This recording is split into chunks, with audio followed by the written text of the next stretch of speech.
Assalamualaikum warahmatullahi wabarakatuh. Pada kesempatan ini saya akan menjelaskan mengenai rancangan acak lengkap. Seperti apa teori dan langkah pengerjaannya. Ikuti terus video kali ini.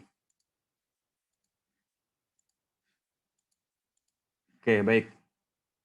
Di layar sudah muncul materi dari saya, yaitu rancangan acak lengkap. Nah, rancangan acak lengkap itu adalah jenis rancangan percobaan di mana perlakuan diberikan secara acak kepada seluruh unit percobaan. Nah, jadi ada namanya penelitian yang variabelnya mampu dikendalikan dan ada penelitian atau percobaan yang variabelnya tidak mampu dikendalikan. Nah, contohnya eh, pada penelitian skala laboratorium kita memberikan suatu perlakuan. Nah, perlakuan itu adalah variabel-variabel yang dapat kita kendalikan. Nah, kita bisa menentukan nih, misalkan konsentrasi protein pada pakan ikan. Nah, itu kan kita bisa mengendalikan. Misalkan pada perlakuan pertama diberi kandungan protein 1%, kemudian perlakuan kedua 2%, dan seterusnya.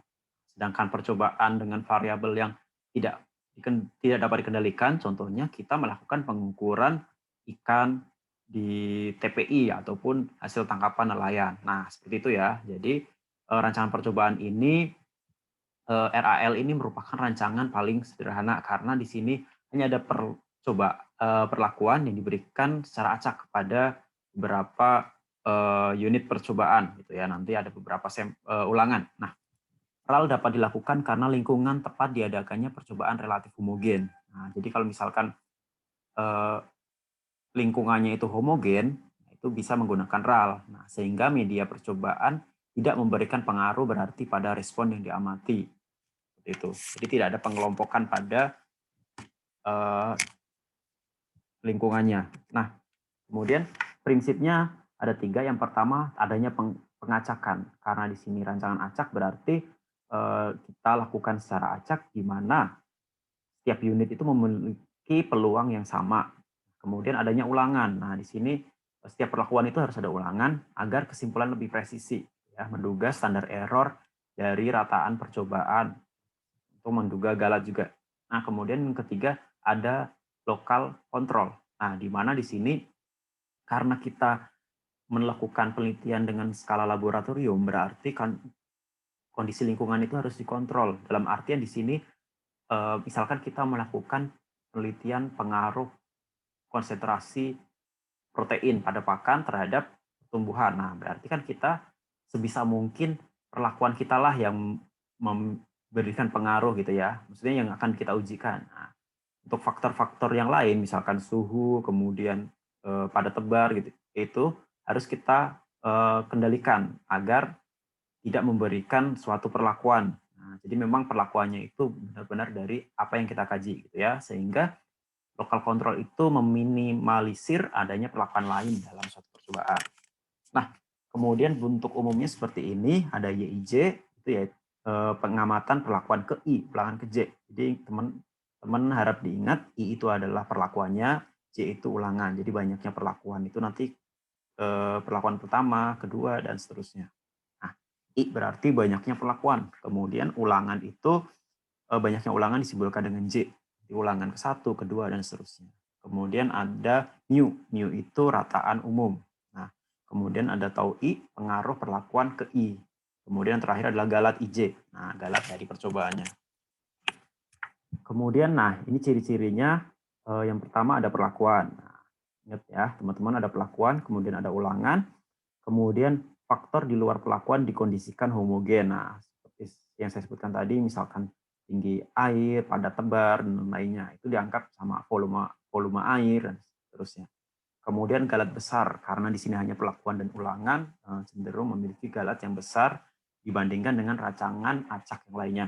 Nah, kemudian keragaman disebabkan pengaruh perlakuan, ya, ini betul ya. Jadi keragaman itu memang harus disebabkan oleh perlakuan, bukan oleh faktor lain, ya. Memang karena kita mengkaji apakah ada pengaruh atau keragaman dari perlakuan. Nah, yang terakhir, penempatan perlakuan pada unit percobaan dilakukan secara acak. Nah, nanti ini juga kita harus melakukan secara acak ya.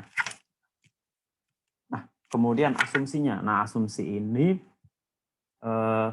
yang pertama mu dan tau i bernilai tetap. Jadi untuk bernilai tetap ya. Kemudian untuk galatnya itu menyebar normal ya dengan pointer. Nah, ini menyebar normal dengan minnya 0, kemudian ini adalah ragam. Nah, kemudian bebas nilai galatnya, kemudian saling adiktif. Adiktif itu saling menjumlahkan. Nah, sesuai dengan tadi bentuk umumnya. Nah, kemudian hipotesis. Apa sih yang akan kita buktikan dalam penelitian perancangan percobaan ini? Yang pertama ada H0.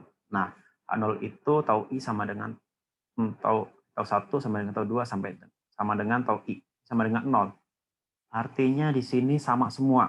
Nah, itu menunjukkan bahwa semua perlakuan tidak berpengaruh terhadap respon yang diamati. Nah, kemudian ada hipotesis alternatifnya, paling sedikit ada 1, di mana tau I tidak sama dengan 0. Ya. Nah, kemudian tabel sidik ragam ini untuk menguji apakah ada perlakuan yang berpengaruh terhadap responnya, atau tadi ya di H1 ini kita membuktikan paling sedikit ada 1. Nah, perlakuan yang berpengaruh.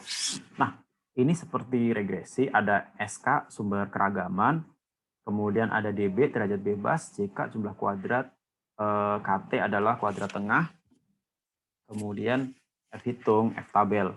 Nah, kemudian di sini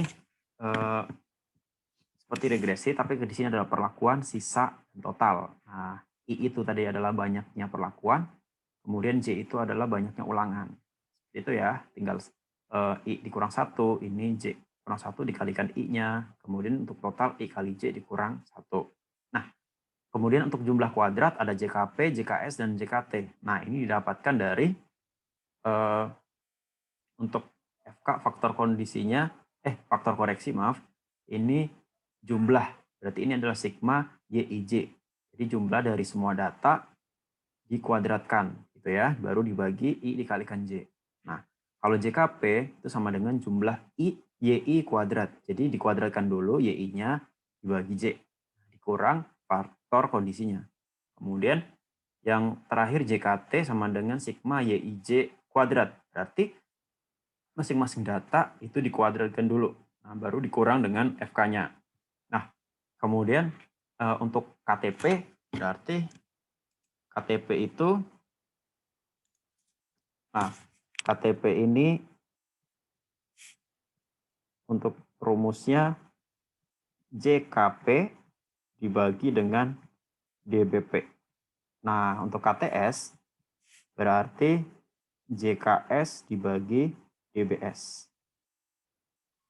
Nah, seperti itu. Nah, kemudian untuk F hitungnya tinggal KTP dibagi KTS ya. Dan terakhir ini adalah F alfa. Biasanya kita pakai alfanya 0,05.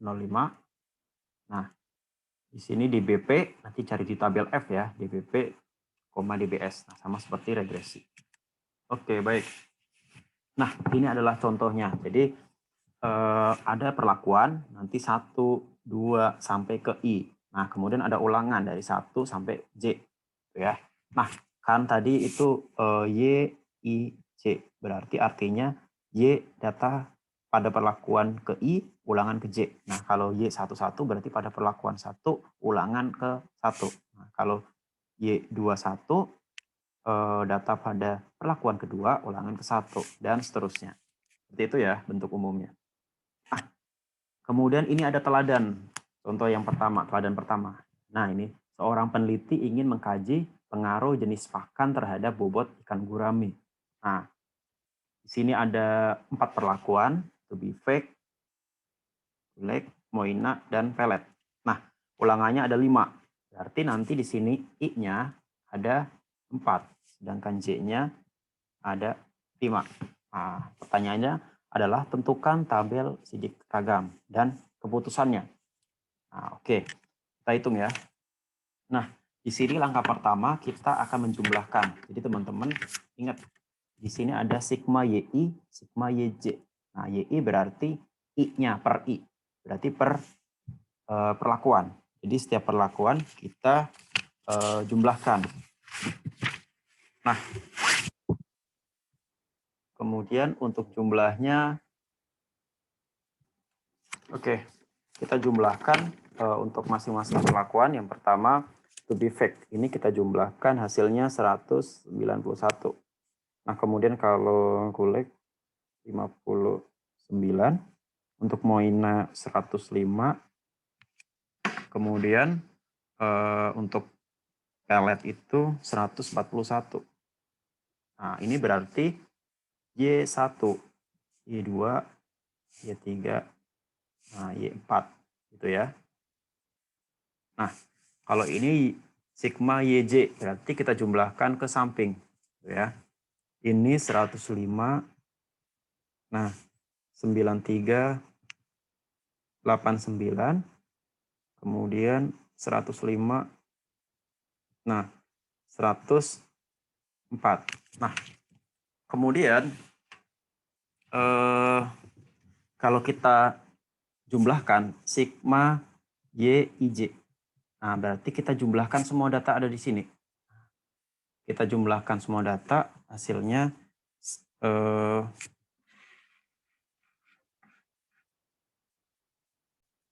oke, kita jumlahkan hasilnya 496. Nah, ini berarti sigma YIJ. Nah, dalam menentukan rancangan acak ini kita yang pertama adalah kita harus membuat hipotesis ya.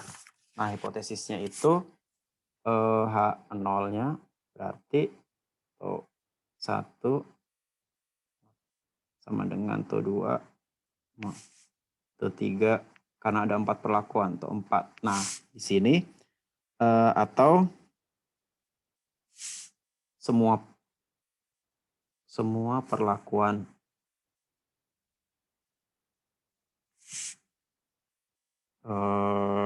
tadi itu mengenai jenis makan. Semua perlakuan jenis makan. Nah, tidak berpengaruh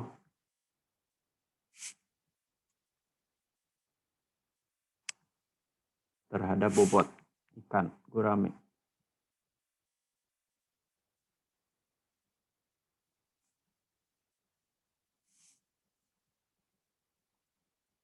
Nah, kemudian ada H1. Nah, H1-nya itu berarti tau E tidak sama dengan 0. Nah, atau minimal atau paling sedikitnya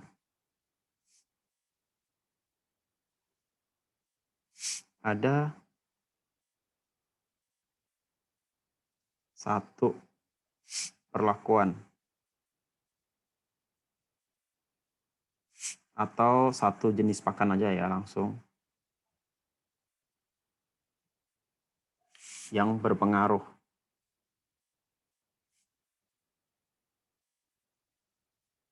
terhadap bobot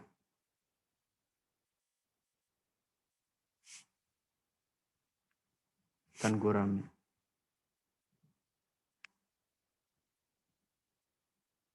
Oke, nah kemudian setelah kita tentukan hipotesisnya, langkah kedua kita akan menghitung tabel sidik ragam. Kita akan membuatnya. Yang pertama kita tentukan dulu jumlah kuadrat. Nah, kalau jumlah kuadrat itu sebelumnya kita harus menghitung FK, di sini aja, faktor koreksinya. Nah, di mana faktor koreksi itu rumusnya dalam kurung sigma YIJ dikuadratkan dibagi I kali J. Nah, berarti di sini langsung kita tulis. Nah, dalam kurung sigma YIJ-nya itu jumlah keseluruhan, berarti 496 dikuadratkan dibagi I-nya tadi perlakuannya ada 4, ulangannya 5. Gitu ya.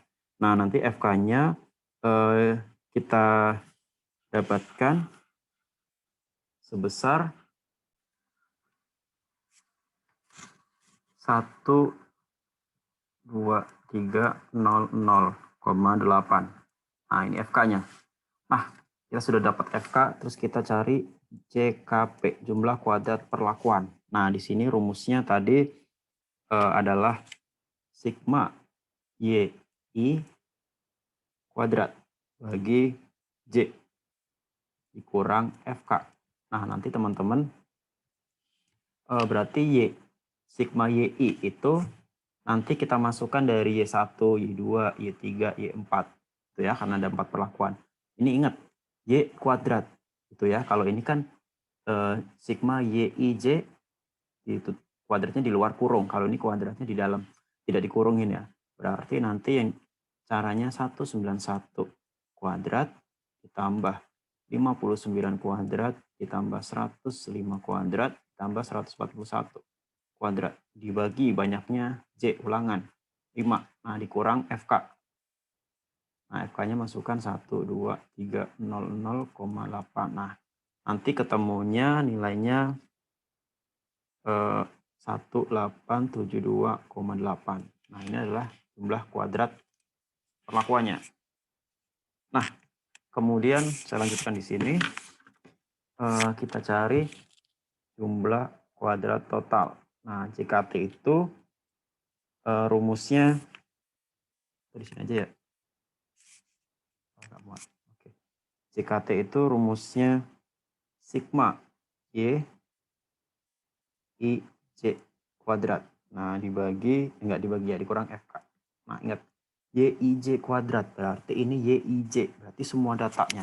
Nah, DI itu adalah data yang di dalam ini. Nah, berarti 40 kuadrat ditambah 39 kuadrat tambah 1 kuadrat sampai akhir. Ya. Jadi nanti teman-teman nulisnya gini. 40 kuadrat ditambah 30 berapa tadi? 3940. Oke. 39 kuadrat ditambah 40 kuadrat. Nah, titik-titik baru ditambah dengan 3 terakhir aja. 20, 35, 28. 20 kuadrat, 35 kuadrat, kurang tambah 28 kuadrat. Nah, ini dia. Dikurang FK. FK-nya tadi adalah 12300,8. Nah, nanti didapatkan JKT-nya sebesar 2097,2. JKT. Nah, kemudian JKS. Oke.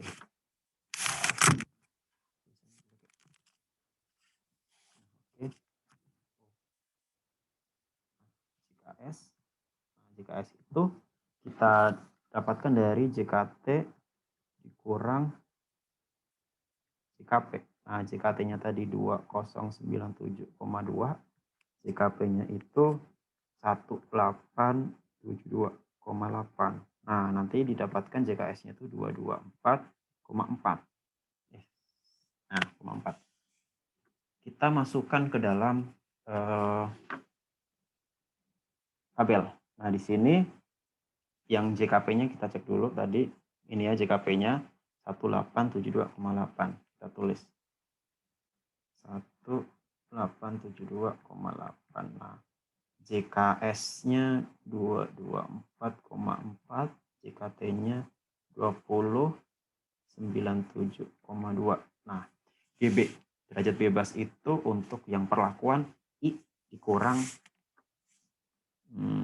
saya taruh di sini. GBP. Berarti I dikurang 1. I-nya ada 4 dikurang 1 berarti 3. Nah, ini 3. Kemudian DBT. DBT itu I dikalikan J kurang 1. Berarti 4 dikalikan 5 kurang 1 sama dengan 19. Nah, sisa tinggal DBS itu udah ya, DBT dikurang DBP. Nah, 19 dikurang 3 berarti 16. Oke. Nah, kemudian kita cari KT. KTP, kuadrat tengah perlakuan, berarti JKP dibagi DBP. Nah, berarti 1872,8 dibagi 3. Nah, hasilnya itu 624,2667. Itu ya. Kemudian ada KTS, itu berarti CKS dibagi DBS. Nilainya ini ya, 224,4 dibagi 16. Berarti hasilnya 14,025. Nah, kemudian F hitung. Nah, F hitung itu kita hitung dari KTP dibagi KTS. Nah, KTP-nya itu 624,2667 dibagi 14,025. Nah, hasilnya 44,5109. Nah, kita masukkan ya. KTP-nya 624,2667. KTS 14,025 ya.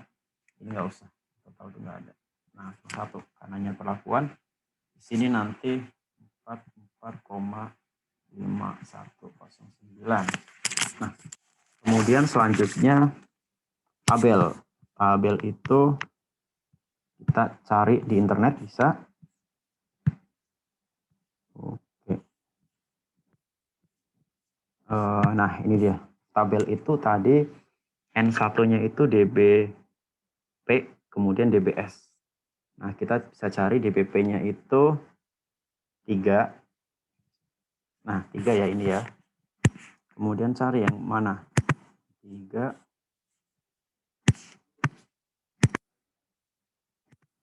Nah, 3 ya. Kemudian untuk DBS-nya itu 16. Berarti 3 sama 16 ada di sini nih. Nah, berarti 3,24. Nah, tabelnya itu 3,24. Nah, keputusannya apa yang bisa kita ambil? Nah, karena F hitung lebih besar dari F tabel, itu menunjukkan bahwa coba saya bikin di yang baru aja. Nah, karena F